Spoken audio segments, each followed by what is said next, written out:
നമുക്കൊന്നൊരു അടിപൊളി പഴംപൊരി ഉണ്ടാക്കിയാലോ. ആദ്യം മൈദ ഇടുക, അതിനുശേഷം അരിപ്പൊടി ഇടുക, ആവശ്യത്തിന് ഉപ്പ്, അടുത്തത് ഏലക്കപ്പൊടി ഇടുക. കളറില്ലെങ്കിൽ മഞ്ഞൾപ്പൊടി ഇട്ടാലും മതി. ആവശ്യത്തിന് വെള്ളം ഒഴിക്കുക, എന്നിട്ട് അടിച്ചെടുക്കുക.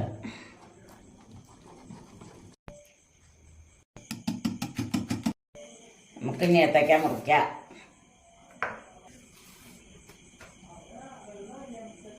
ഏത്തയ്ക്ക മുറിക്കാം.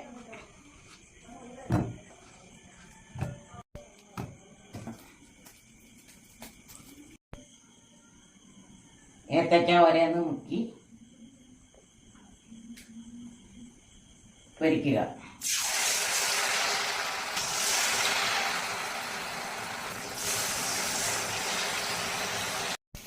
അരിഞ്ഞു പോകാത്ത വിധത്തിൽ പൊരിച്ചെടുക്കുക. അങ്ങനെ ഞങ്ങളെ പഴംപൊരി റെഡിയായി.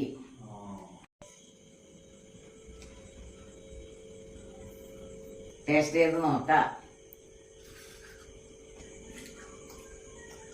അടിപൊളി.